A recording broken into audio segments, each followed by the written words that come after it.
You're now listening to the Tax Smart REI podcast, the number one tax podcast for real estate investors. Hey, thanks for tuning into this episode of the Tax Smart REI podcast. This week, Ryan and I are joined by Rich Sommers, active real estate investor and entrepreneur with a portfolio valued at over $70 million. This week, we discuss Rich's journey and why he transitioned from multifamily value add and short-term rentals into boutique hotels, short-term rental regulations, tax strategies, and more. We also dive into personal branding tips for real estate investors. So if you're considering starting a personal brand, or maybe you already have one, this episode has some great tips you're not going to want to miss. And without further ado, we'll just jump right in. Hey, Rich, thanks for jumping on with us today. For those of you who might not be familiar with your background, would you be able to give our listeners a little bit of an overview of your background, how you got started in real estate investing? Thomas, Ryan, I appreciate you guys having me on, man, and super excited for this conversation today. Yeah, man, I grew up like most folks, middle class. My mom was an immigrant from Taiwan. My dad grew up in Holland. They both know the value of working hard for your money and saving your money. So I was always taught from a young age to go to school, get good grades, go to college, and get a job. And for the most part, that's what I did. I didn't know anything about real estate investing or entrepreneurism. And my first taste of what it's like to control your income to a certain extent was when I started working in a sales job in college. I started selling cell phones at a kiosk at the mall. I did really well at it, and I really enjoyed the sales process. And so a couple of my coworkers went on to sell cars, and they were like, dude, you'll make way more money. So I went over, I started selling Nissans while I was in college. And dude, I loved it. And I thought, man, when I get out of college, I want to go sell commercial real estate because I know the commissions are big. And so I interviewed with CB Richard Ellis and Grubb and Ellis right out of college. This is 2008. And as you guys know, your audience knows, the market was coming down. And they told me, they said, hey, we love your hustle, but this is not the right time to get into the industry. And so I found myself on a car lot wondering, what am I going to do with my life? And I stumbled across a job as an air traffic controller with the FAA. And they said, hey, if you can pass the drug test and be out in Oklahoma City in 2 weeks, we'll hire you. And so sure enough, I packed my bags. I went out to Oklahoma City. I ended up doing this career for 11 years. And along the way, I started to just get a little bit bored. I got to a point where I didn't feel like I was growing anymore. And I was like, I need more out of life. And so I was in a break room in between work and air traffic. I was like the guy with the headset on, working radar, talking to all the aircraft, but we would get pretty good breaks because it was like a stressful thing. So we would get like 30 to 45-minute breaks. And I'm in the break room and I hear one of my coworkers talk about he just closed on a fourplex in Cleveland. And I was like, dude, how did you do this? Show me how you did it. And so he said, go read this book. It was the Blue Book on Real Estate Investing by Brandon Turner. Read the book, I devoured it. And then I said, what else you got for me? And so he was like, hey, go listen to this podcast. And it was the Bigger Pockets podcast. And I just started like devouring through episodes. I started reading all these books I could get my hands on in real estate investing. And I really gravitated towards apartment investing. And I literally didn't go out. I just literally worked 6 days a week. I studied, I listened to podcasts. I started going to networking events before I even owned any real estate. And about 9 months in, I decided it was time to take action. And I cashed out my 401k, which was my seed money, to do my first two deals. First deal was 11-unit apartment building in Cincinnati. And the second deal, shortly after that, I partnered with two of my coworkers in the air traffic control facility. We were partners for quite some time. We still own some real estate together today, but we bought a 32-unit building in Indianapolis. Both of those deals were C-class deals, made all the mistakes, made all the problems, but renovated those properties, made them worth more. We increased the value of them. The Cincinnati deal, I did a cash out refi, pulled all my money out. I still own that deal today.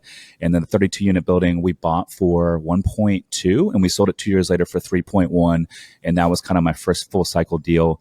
Shortly after that, got into some short-term rental stuff, started a real estate podcast in the multifamily space, which now I have my own podcast, but that podcast is still going with my old partners, and learned how to raise private money, started taking down some larger deals, did a couple larger apartment deals out in North Carolina, which I still own today with investors.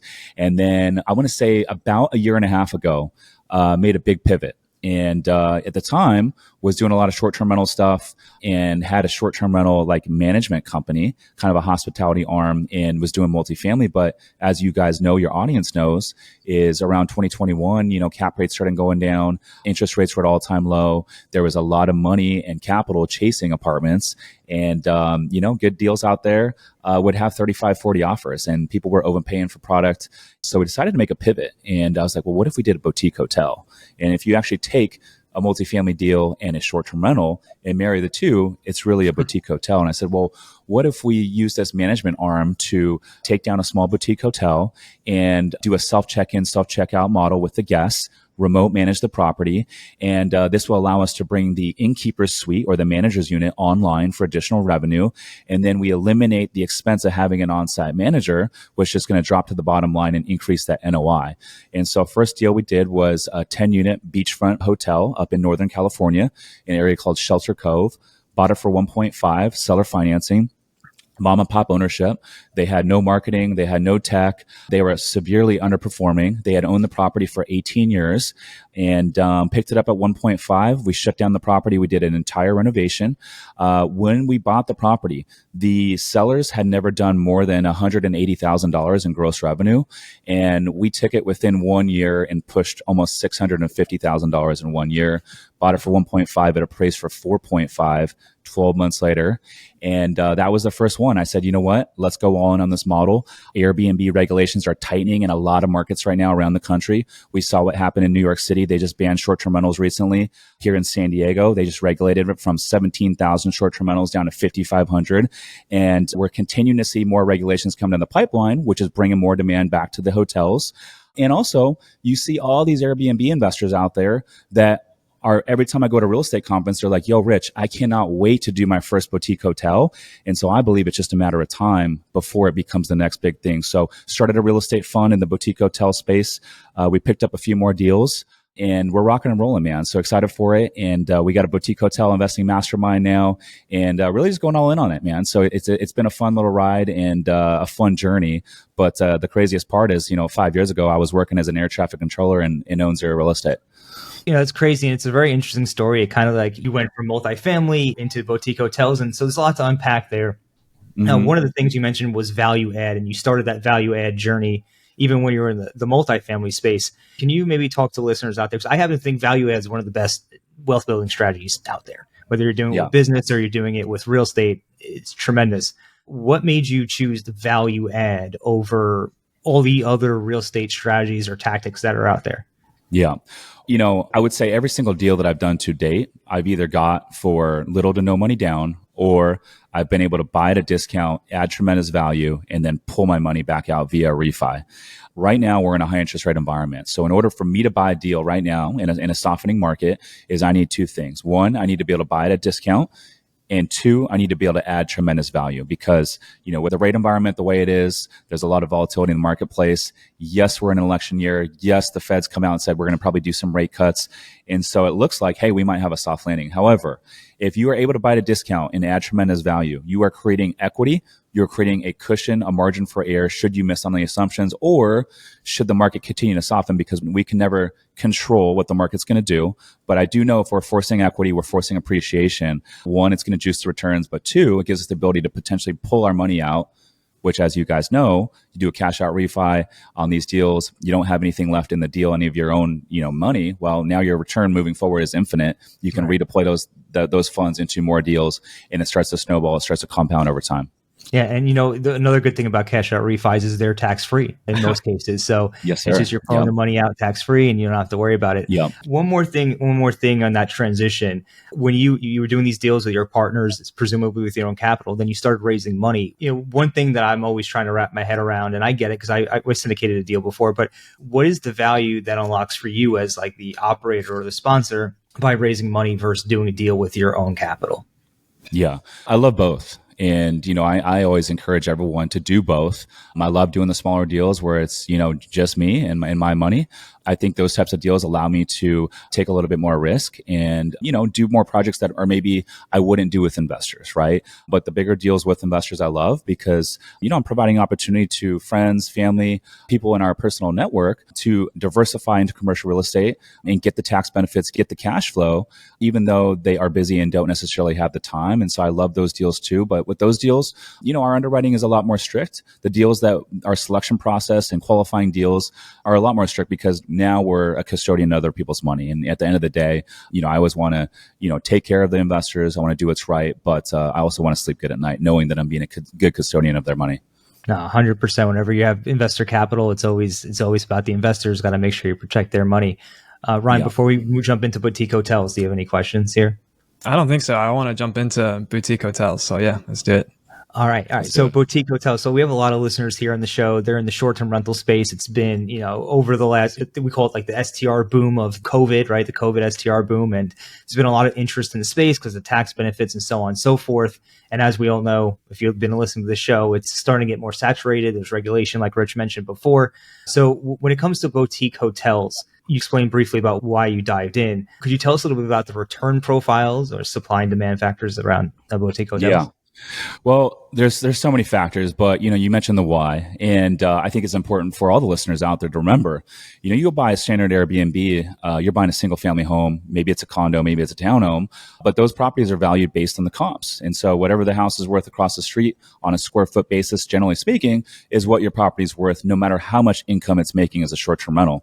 Boutique hotels, obviously, it's commercial real estate, and so we're able to go in there and increase the NOI. And because these things are valued based on the income they spit out, generally speaking, they still look at the comps, but generally speaking, these valuations are basically based on the NOI they speak out. So I know if I can go in there and I can eliminate the expense of having a manager on payroll, well, that might be $60,000 to $70,000 instant gain in NOI growth just by making that move. And by the way, that's not to include all the additional cash flow and NOI growth that we're going to get from being in that manager's unit online. And so just those two simple moves increases the value of these boutique hotels, $700, $800, maybe even $1 million, depending on what market you're in. So that's number one.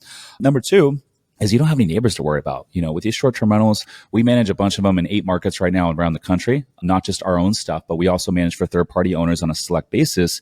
And, unfortunately, every now and then you get a property and you got some crappy neighbors and you just can't control that, and so you don't need to worry about the headaches of having the neighbors. But then also from an economies of scale perspective, to go out there and manage, 7, 8, 10 short-term rentals in 3 or 4 different markets. You got all these different housekeepers to manage. You got all these different sets of utility bills. You got all these different sets of guests checking in, checking out, and payments and all that sort of thing to manage. Well, with a boutique hotel, we can have 10 units, 20 units, 40 units under one roof. And it makes everything from a management ROI, return on your time perspective, a lot easier. And so when we start talking scalability, it's just much simpler doing the boutique hotel stuff. And then lastly, there's been a big boom around Airbnbs. Let's just be honest. So it's not just the regulation. It's not just all these investors, and it's not just, being the next natural progression for all of them. But, as the oversaturation, all this Airbnb stuff starts to sway the other way, which it is swaying right now, it's going to bring all the demand back to the boutique hotels. And, you got 40 million baby boomers retiring between now and the next 7 years. 25%, it's estimated 25% of the boutique hotels out there that are priced 10 million and under are owned by these baby boomers. And that's a huge opportunity for anyone listening right now to go in there and pick up these underperforming properties. They're not utilizing any technology. They're not utilizing any social media marketing. Their properties haven't been renovated in decades. And these owners, they bought their boutique hotels 25, 35 years ago on seller financing. And so now they're already expecting to sell their properties on seller financing. They're retiring. They're not going to roll the proceeds into another deal. They want the cash flow in retirement, and they want to lower their tax burden. And so it's a huge opportunity for any of your listeners out there right now to know, hey, all these retiring mom and pop owners are going to be selling these assets. They're in good locations, and it's a huge opportunity to go in there and literally turn around these properties and create a lot of wealth. Speaking of location, I was going to ask, you mentioned 8 markets. You mind sharing kind of those markets? And if you do share them, are you looking into new markets as well, other than just those 8? Yeah, so it's funny you mentioned that. It's a great question, Ryan. So, traditionally with real estate investing, apartment investing, long-term rentals, a lot of folks say, hey, I want to go into landlord-friendly states. I don't want to go into tenant-friendly states like California, where it might take 9 months to evict a squatter, right? And so with boutique hotels, we actually take the opposite approach. And the reason I say that is because we like going into blue states or liberal areas, because liberal states tend to have more bureaucracy, more red tape. And with that comes tightening short-term rental regulations or pending short-term rental regulations. And so generally speaking, we want to go into areas with the tightening short-term rental regulations because we know it's going to bring more demand back to the boutique hotels. So we love coastal markets like California. We love Central California. We like beachfront.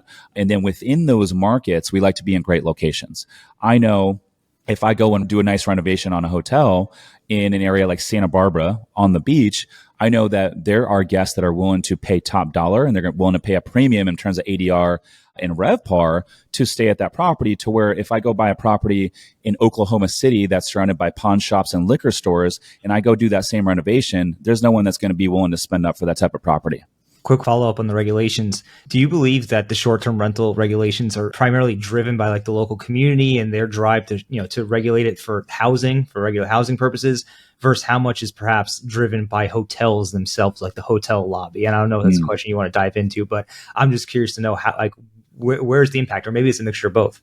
Yeah, I think about this all the time. I think it is a mixture of both depending on the market. So I think if you're looking at more metro markets where there's a bigger supply of flagged or branded hotels, such as a Marriott, a Hilton, a Hyatt, there's going to be a lot more lobbyists going on in those areas. Now, if you're looking at boutique hotels or short-term rentals in these rural areas, like that 10-unit boutique hotel up in Shelter Cove, there's no branded or flagged hotels up in the area. There's not going to be a lot of lobbying going on.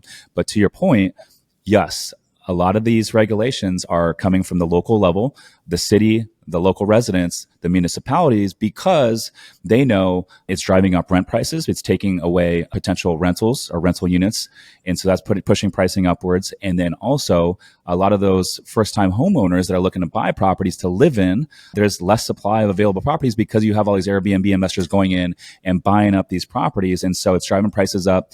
It's making things less affordable for the local residents that just want to raise their families. And so I think that's a big part of it as well. And I think lastly is like, dude, and I agree with this. I mean, if I was raising a family on a cul-de-sac, a quiet street, and I've been living there for 20 years, I wouldn't want some transient guest short-term rental Airbnb that's, always throwing parties every single weekend next to me while I'm trying to raise kids. I mean, that's just the truth of the matter.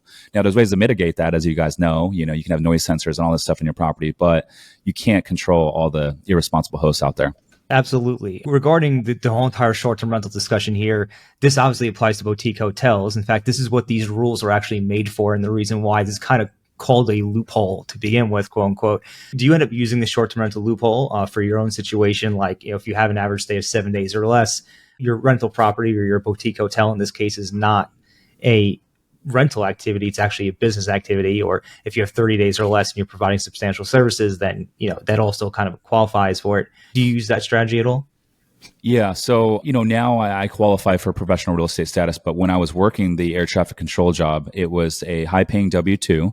And when I had the short-term rentals and I was still working there, I was able to utilize the short-term rental loophole. So got cost segregation studies done on the short-term rentals that I had. And as you guys know, as long as you're spending X amount of time within that business and your average guest stay for the calendar year is 7 nights or less, which with our portfolio, the average is like, I think just over 2 nights. It's like 2.1 or 2.2. So as long as you're doing 2-night minimums, you're never going to have an issue running closer to that 7 nights. And so you're able to utilize all the depreciation. And back then you could use 100% bonus depreciation in year one if you wanted to. And so the last year or two, I think it was the last 2 years I worked at that W-2, I didn't pay any taxes because of all the depreciation that I was able to utilize from the short-term rentals. And so many people are surprised to hear that. Like I posting on LinkedIn and things, I'll say, hey, you can make this much income and pay 0 tax. I think a lot of people just read, a hook like that. And they're like, absolutely, there's no way that could be done. You're a great example of that. I've seen several clients use that. So yeah, it's out there. We've seen it. We help clients do that. It's a way to do it legally. I think a lot of people think this is illegal, as though, we call it like the short-term rental loophole.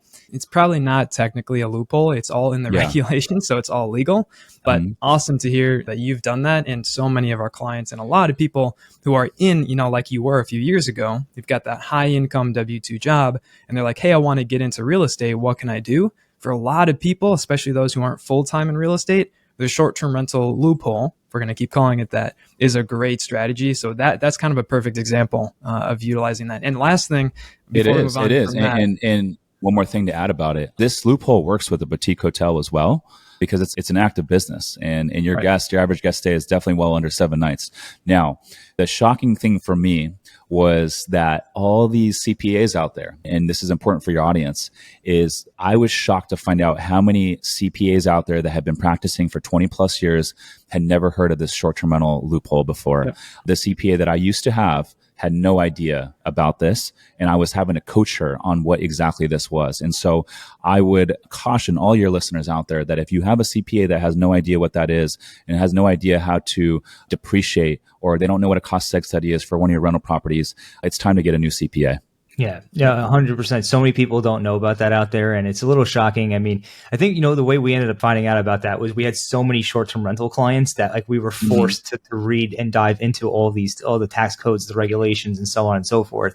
But it's crazy just out there how many people don't know about some of this stuff. And Ryan, I know you had a follow-up question. So I was just going to say, depending on when people are listening to this, so we're shooting this at the end of January, but in the kind of current lawmaking, process that we're going through, there is a potential that we bring back 100% bonus depreciation for properties placed in service. Yeah, you saw that. So 2023 and potentially 2024, maybe 2025, that could come out, as soon as this week or maybe next week or something like that. So and it's going to go back retroactively. So last year you'll be able to go back and utilize 100%. Exactly. So you mentioned using 100%. Hey, you might be able to use that for your 2023 tax return. So some people should be, considering, should I maybe wait a little bit of time to actually file my tax return? That's something that people should be considering because, hey, should I wait, see how they, implement this, get the software updated and so forth. So that's even something for you if you, bought some properties, of course, in 2023, waiting to do that, or any listeners out there, consider kind of putting a pause on that. But that would be really exciting for you, people you invest with and so forth, just across kind of our clients and listeners. Huge impact that could have on our industry. Yeah, no, absolutely. We're currently getting cost seg studies done on all the hotels that we bought last year in the fund. Obviously our investors need their K1 so they can file, but that would be great news if this thing passes at some point this year. Yeah, we got our fingers crossed.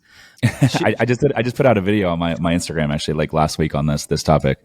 Shifting gears a little bit actually into personal branding a little bit. I know there's a few influencers who listen to this show, and there's always people aspiring in the real estate space to step up and become an influencer. And I've seen you at Grant Cardone and recently with the Wolf of Wall Street, Jordan Belfort, which is awesome.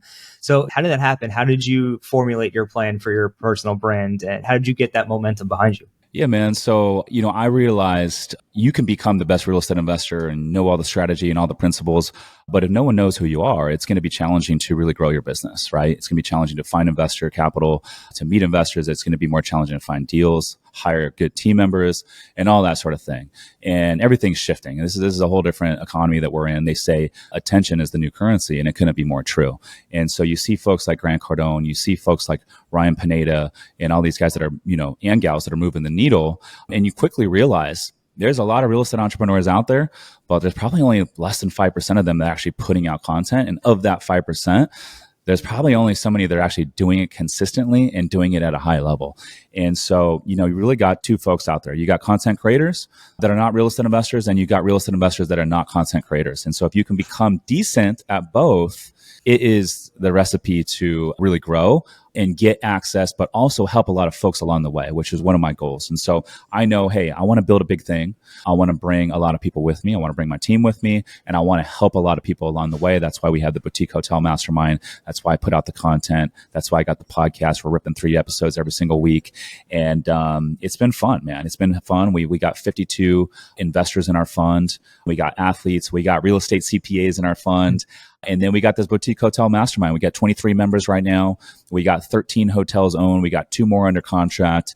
And we're doing our first annual retreat down in Cabo with our Boutique Hotel Mastermind members. So super excited. There's partnership opportunities. And we've done a good job of just kind of creating a community. But to circle back on your answer, man, content for any of your audience out there that is thinking about doing content, but they don't know where to start, or they're nervous to get in front of the camera, I always say, just do it. Just do it and commit to posting every single day for 90 days. And I guarantee you after the 90 days, you're not going to be nervous anymore. You're going to have more confidence. And then you can go back and look at the 90 days of content that you put out and study your content. See what posts did good, see what posts didn't do good, and double down on the ones that did good. And you'll get better and better as you go. The last thing I'll say about it, man, is you're not going to be good on camera day one. It takes reps, right? And so for anyone out there to go think they're going to go start a podcast and rip it on episode 1, or rip that reel that's going to go viral on the first piece of content. It's crazy, right? So if you go back and see my early stuff, it's not very good.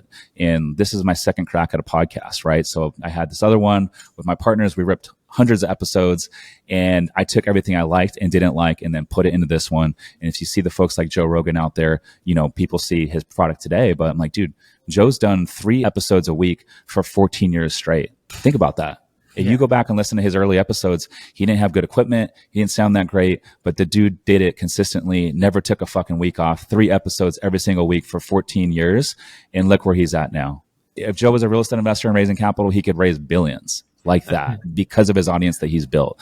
And so attention and eyeballs is the new currency. It's never been more true than now. Those are wise words. I think the 2 key takeaways there was you have to just get started, and you have to just kind of, fight through that initial fear and insecurity and uncomfortableness of it. And you got to be consistent. And over time, you'll get the iterations, you'll get the reps, and you'll eventually, you start to pick up some momentum. Quick question on that. What platforms are you currently on, and why did you choose to focus on those platforms amongst the sea of, what's out there? Yeah. So Instagram is the main one. And that was kind of the first one I started putting out content on.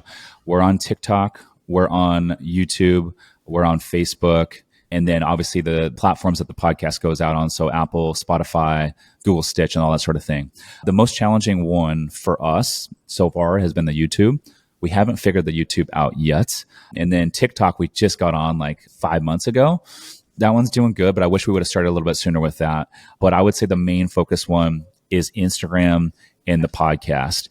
It's hard to build trust on a 30-second TikTok. It's hard to build trust on a 45-second Instagram reel, but we can get people over to listen to the podcast through those short clips of the podcast on these shorts. And then when they go over and start listening to the podcast audience is a little bit of a more sophisticated audience. They're more intelligent. They have a higher net worth. And so in terms of like investor leads and, all the revenue that we're bringing in with the different businesses that we have, a lot of it is all coming from the podcast. And so, I would tell your audience, if you guys don't have a podcast and you've been thinking of starting one, just do it. It's not that hard. You just pick a topic or whatever it's going to be, and you do, 1 episode a week, put it out every single Wednesday at the same time, or maybe it's on a Tuesday at the same time. And maybe your investors or maybe your customers are not going to listen to your podcast, but they're going to see Thomas, they're going to see Ryan, they're going to see you guys putting out a podcast every single week like clockwork, and it builds a level of trust. I always say the same thing with the meetup. I started hosting a meetup out here before I owned any real estate. So now we got a real estate meetup every single month. We haven't missed a month for 5 years. And now it's the biggest real estate meetup in San Diego. It's free. It's networking. We don't even have speakers. It's like super casual. People just come out, network, and meet people. And now we get a couple hundred people that come out every single month. And it's amazing. Even folks that don't come out to our meetups, they see that we're hosting them every single month, same day, same time, like clockwork. They see the photos, and it builds trust over time. The podcast, the social media posting, all that stuff, the email blasts, the meetups, all that stuff builds trust over time, and people start to view you as an expert. And then that's how you start to get connected to folks like Grant Cardone and Wolf of Wall Street and all these other folks where, before I started doing the content, those people never wanted to hang out with me. Last weekend I was hanging out with Ryan Garcia, one of the top 2 boxers in the world right now.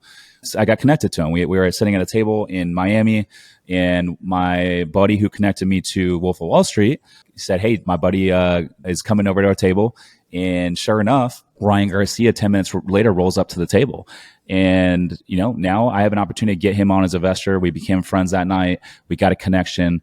And all this is because of the content. Before the content, no one wanted to hang out with me. And now all of a sudden people are connecting me to big players because of the content. So I think the main takeaway for your audience is if you're not doing it, you got to start. It's almost a non-negotiable in this era. Yeah. No doubt about that. What's really interesting and how we actually got here on this show today with you is me and my family were down in LA, and I was in San Diego for the day, and I seen on one of your Instagram reels that you're throwing on that meetup. So I happened to be in downtown for dinner, downtown San Diego. So I dropped by, and then I was talking to you briefly. That's right, dude. Yeah, unfortunately, like my brother and my sister are like, let's go out to dinner. They were hounding me. They don't get the business aspect of things. So I'm like, all right, whatever. I gotta go. But it was an amazing meetup for the time I was there. I was like, this is awesome. It's probably the best real estate meetup that I've ever been to. So hats off for that. And it definitely does open up doors. It's crazy. It's crazy. Yeah. And I appreciate you for coming up and saying hi. You just rolled right up and you were like, hey dude, let's rip a podcast. And I was like, I know of this podcast. Actually, your podcast has been saved in my library since like 2019 when I first got into real estate investing, and it's still there. That's crazy. Wow. Yeah. That's crazy. Well, is there any parting words, anything you'd want to leave the audience with before we wrap up today? I would just say, for the folks out there that feel stuck, or for the folks out there that are grinding and they don't feel like they're moving the needle, and they don't love what they're doing, and they want to get into real estate investing, or they want to get into business, all it takes is one decision and it can change your life. And I think I'm a walking testament of that. And if you just focus on something for 1 year, 12 months, and stay consistent, it can change your entire life. And so the last thing I'll say is one of my favorite quotes: don't fear failure, fear regret.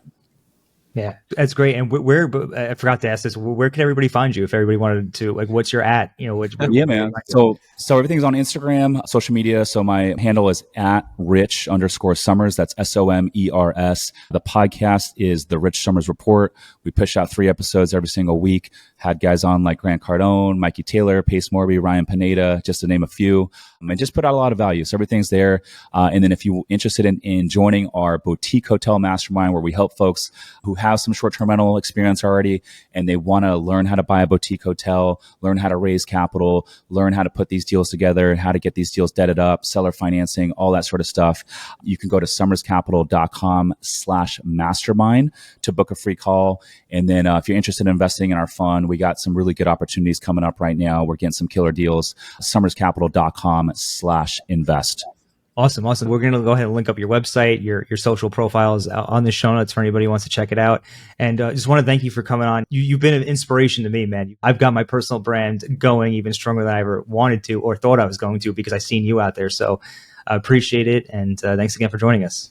Dude, Tommy, Ryan, I appreciate both of you guys. And dude, we got to get you back out to one of these meetups, man. We host, actually, if you come back out in the summertime, May through September, we host a meetup. It's a yacht meetup right on the water here in San Diego. We got saxophone player, DJ, music. It's sick. It's called Cash Flow and Cocktails. Come back on the summer. I'd love to have both of you guys. We'll hang. Awesome. Thank you. Thanks for the invite. I'll have to come down. Yeah, appreciate you guys. Thanks for having me on. All right. So that was another awesome episode. Rich, like I said on the show, big inspiration, has a lot of exciting things going on. Very glad he was able to hop on with us. Ryan, I know something interesting. We talked a lot about the short-term rental loophole specifically on this episode and some of the boutique hotel stuff. What are your thoughts on all of that, on Rich's approach?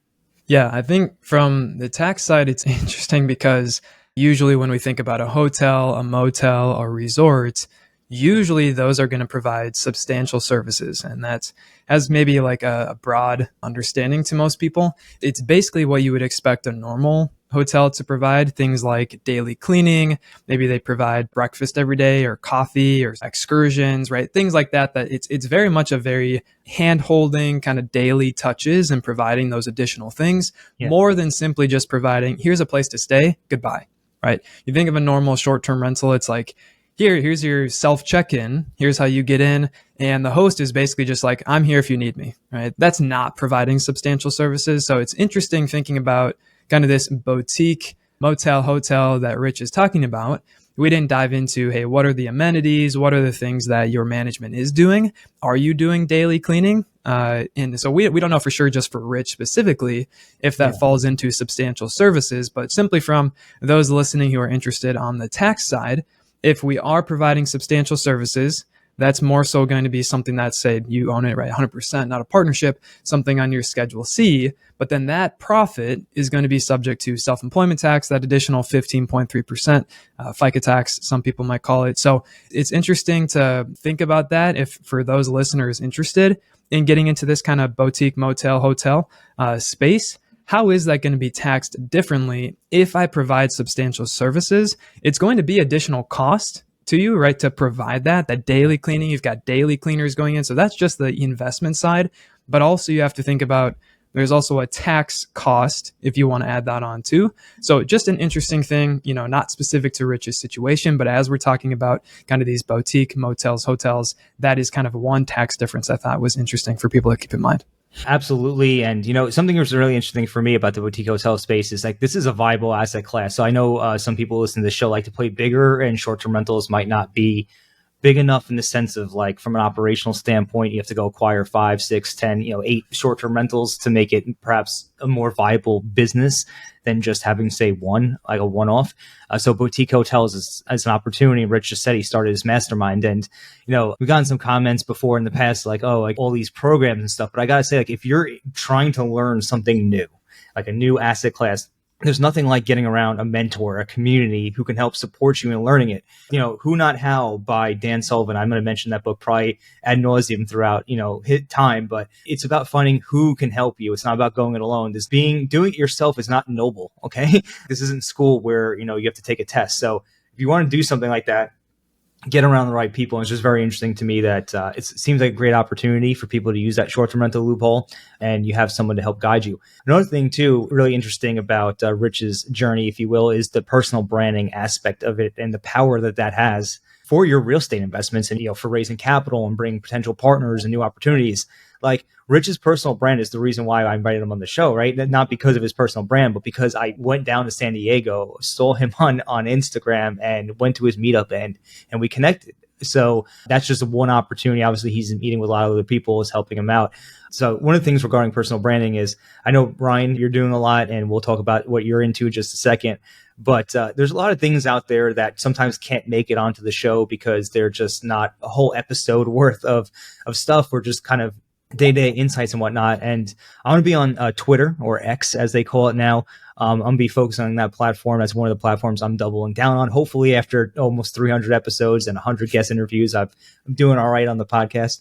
But if you want to check that out for those daily insights and those tidbits that you might not see here on the show, or even you might even see them before they get to the show, you can follow me at Thomas Castelli _ on Twitter, or X, as again it's now called. And I'm taking that platform seriously. So if you're looking to connect with me, that's the best way to do so. Just want to kind of throw that out there. And then Ryan, I know you have some things brewing too. What do you have going on personal branding wise? Yeah, I'm primarily focused on LinkedIn, and who knows, like the shift could be eventually to something more like Instagram. I know Rich is really focused on that. He's found a lot of success there.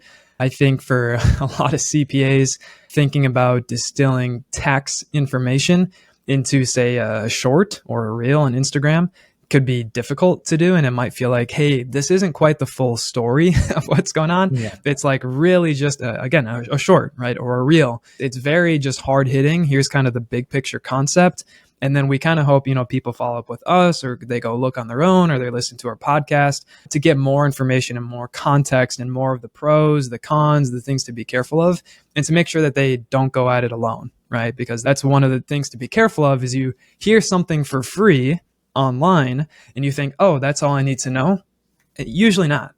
Usually there's way more to it than that you have to be careful of. But yeah, going back to your question, my focus right now is primarily LinkedIn. I like posting on that platform. I have found other platforms to be more difficult. Doesn't mean I won't explore them in the future if there's a good business purpose behind it and people are finding success there. Then why would I kind of deter from going there? Right, so I'm not opposed to it. I'm currently kind of focusing primarily on LinkedIn, getting used to writing, creating my own content, things like that, getting comfortable with that. So I'm there right now, but maybe one day we'll make more of a switch. No, absolutely. So if you guys want to find us, if anybody listening here wants to find us, you can find that in the show notes. Again, you could Ryan Carrier on LinkedIn, at Thomas Castelli on Twitter. Again, we'll be putting out tax content on a daily basis. So if you're interested in that and real estate investing content, go ahead and find us over there. I want to thank everybody for tuning in today. Hopefully this inspired you to go do some things for your personal brand, whether you're in real estate or another field. This is the time to do it, and go out there and make it happen. And we'll catch you on the next episode of the Tax Smart REI podcast.